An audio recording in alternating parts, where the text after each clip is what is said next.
COVID-19, Karma Pilkada DKI 2017. Virus corona yang menyebabkan wabah penyakit yang dinamai COVID-19 ini memang dahsyat. Seluruh bumi dibuat bergetar. Amerika Serikat, negara yang paling maju saat ini, tampaknya paling menderita.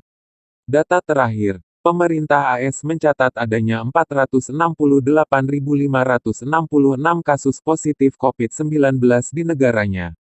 Sedangkan jumlah kematian di hingga saat ini di negerinya si Donald Trump itu sudah mencapai 16.000. Tertinggi di dunia, melewati Cina yang merupakan titik penyebaran pertama. Beberapa tahun lalu, wabah flu burung pernah membuat panik warga dunia. Meskipun katanya virus ini hanya tertular dari ayam, unggas ke manusia, tetap saja menimbulkan kecemasan yang luar biasa. Banyak peternakan ayam dimusnahkan ketika itu. Penghobi burung pun banyak yang tiarap.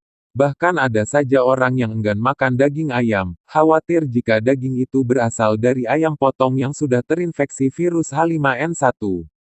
Tapi sungguh tadinya virus corona atau COVID-19 ini jauh lebih mengerikan, karena menular dari manusia ke manusia, dengan cepat.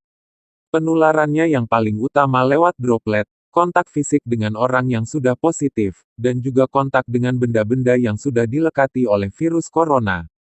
Maka sangat penting untuk kita sering-sering mencuci tangan pakai sabun, hand soap, atau hand sanitizer. Jangan pula lupa untuk selalu menggunakan masker jika di luar rumah, dan jaga jarak dengan orang lain. Pertanggal 10 April tahun 2020, di Indonesia tercatat sebanyak 3.512 kasus positif COVID-19, yang tersebar di 34 provinsi. DKI Jakarta menjadi daerah yang paling banyak terjadi penularan wabah ini. Berdasarkan data terakhir dari corona.jakarta.go.id, di ibu kota ini ada sebanyak 1.810 yang positif. Yang menjalani perawatan 1.139 orang, sembuh 82, meninggal 156, dan isolasi mandiri 433. Gabener sendiri secara sepihak mengumumkan, per Maret tahun 2019, ada 283 warganya yang meninggal oleh COVID-19 ini. Tentu ada banyak faktor yang menjadikan kota metropolitan ini sebagai tempat penularan yang tertinggi. Sebagai pintu gerbang utama negeri ini, setiap hari ada banyak orang dari mancanegara yang masuk lewat Bandara Soekarno-Hatta, termasuk mereka-mereka yang datang dari China atau negara-negara yang sudah terpapar. Sialnya, awal-awalnya tidak dilakukan antisipasi yang sangat ketat dan serius dalam kasus ini. Padahal ketika situasi di Wuhan, China sudah sangat mencekam pada akhir 2019, kita semestinya sudah waspada tingkat tinggi. Arus orang-orang yang baru datang dari luar negeri, termasuk Cina, hanya diperlakukan sesuai standar baku. Barulah setelah makin banyak yang terpapar, segala cara pun dilakukan untuk menangkalnya. Tapi apa hendak dikata, wabah ini sudah kadung menyebar. Ditambah lagi sikap ngeyel dan bodoh oknum kepala daerah yang kerap membuat kebijakan-kebijakan yang kontraproduktif dan malah berpotensi mempercepat penularan wabah ini dari orang ke orang. Misalnya peraturan mendadak membatasi banyak angkutan umum yang membuat penumpukan massa.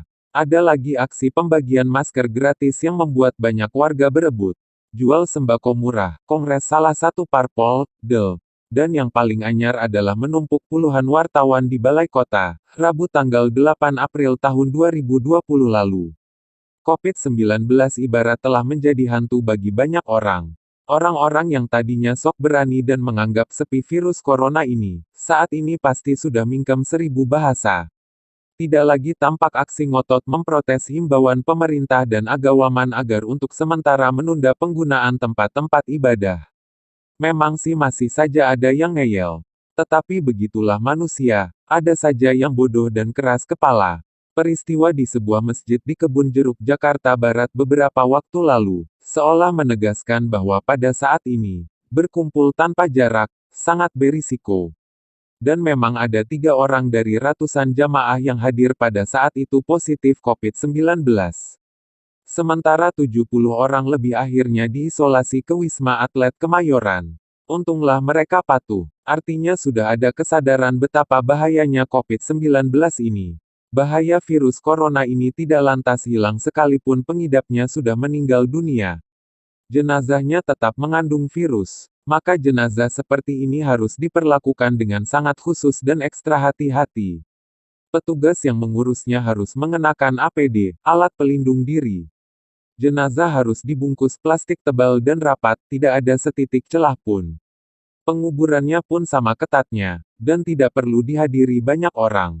Hanya rohaniwan dan keluarga dekat 2-3 orang. Banyaknya korban COVID-19 di DKI saat ini, mau tak mau membawa ingatan ke Pilkada 2017 lalu, di mana pada waktu itu ayat dan mayat pun dimainkan. Yang lebih menyedihkan adalah ketika ramai ancaman tidak akan mengadakan ritual keagamaan bagi jenazah warga atau keluarganya yang mendukung salah satu pasangan cagup. Beruntunglah, sebab kini jenazah COVID-19 masih dapat didoakan sekalipun sudah dengan banyak pembatasan. Kita tidak hendak mengatakan bahwa COVID-19 yang paling dahsyat menerjang DKI ini sebagai karma pilkada yang brutal itu. Sebab tanpa memain-mainkan mayat pun, virus ini tetap datang juga. Apalagi bukan hanya melanda Jakarta Tok, tetapi seluruh dunia. Yang kita ingin sampaikan di sini adalah janganlah sekali-kali membawa-bawa isu mayat tidak pada tempatnya. Dulu ada yang mengancam tidak akan menyolatkan mayat pendukung salah satu cagup. Mungkin oknum-oknum tersebut, pada waktu itu tersenyum puas sebab berhasil menakuti banyak orang sehingga menuruti arahan mereka. Tetapi sekarang ini, bukan tidak mungkin mereka atau keluarga mereka ada yang meninggal terkena COVID-19 ini. Bisa saja mereka sekarang menyesali ulahnya itu, dan mudah-mudahan saja sadar dan bertobat sehingga tidak pernah lagi mempermainkan mayat dan ayat untuk tujuan politik.